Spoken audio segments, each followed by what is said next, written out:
மக்கள் பணத்திலிருந்து ஒரு பைசா கூட தொட வேண்டிய அவசியமே எனக்கு இல்ல. மக்களுக்கு தப்பே நடக்காது, தப்பே நடக்க விட மாட்டேன்.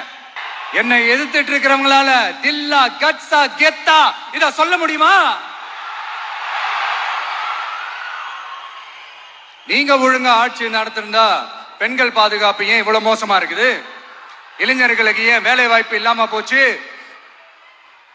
போதைப் பொருள் கலாச்சாரம் ஏன் அதிகமா இருக்கு? சட்டம் ஒழுங்கு ஏன் சரியா இல்ல? வன்முறை ஏன் தலைவரிச்சு ஆறுது? இதுக்கு உங்களால பதில் சொல்ல முடியுமா ஸ்டாலின் சார்? பதில் சொல்ல தகுதி இருக்கான்னு தான் கேட்டிருக்கணும். ஆனா கொஞ்சம் நாகரிகம் கருதி அப்படி வேணான்னு பாக்குறேன். 2.5 வயசு குழந்தைய துள்ள துடிக்க உங்க திமுக நிர்வாகி ஒருத்தன் கொன்னானே, அதுக்கு என்ன பதில் சொல்ல போறீங்க?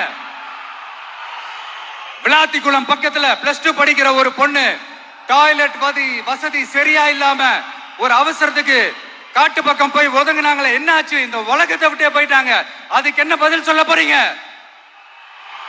இந்த பிள்ளைங்களை உங்களால திருப்பி கொடுக்க முடியுமா சார்?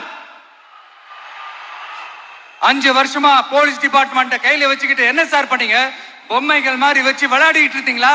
ஒரு மனசாட்சின்றது வேணாம்.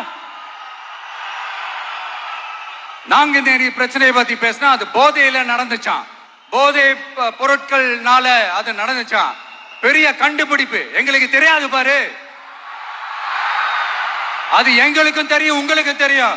கேள்வி அது இல்ல, அதை ஏன் தடுக்கலன்றதுதான் எங்களுடைய கேள்வி. இது மட்டுமா? மணலை திருடுறாங்க, மண்ணை திருடுறாங்க, மலைகளை முழுங்குறாங்க, சட்டவிரோதமா கல்குவாரி நடத்துறாங்க, மணல் மாஃபியா அது ஒரு பக்கம் நடந்துகிட்டு போகுது. இன்னொரு பக்கம் மினிஸ்டர்ஸ் கொள்ளையடிக்கிறாங்க, இன்னொரு பக்கம் குடும்பமா சேர்ந்து கொள்ளையடிக்கிறாங்க. டாஸ்மாக்ல ஊழல், நகராட்சி துறையில ஊழல், இப்படி ஊழல் ஊழல், ஆட்சி முழுக்க ஊழல் ஊழலே ஊறி போய் நாரி போய் கிடக்குது. எந்த மூஞ்ச வச்சுக்கிட்டு சார் வந்து ஓட்ட கேட்பீங்க? ஏப்ரல் 23ஆம் தேதி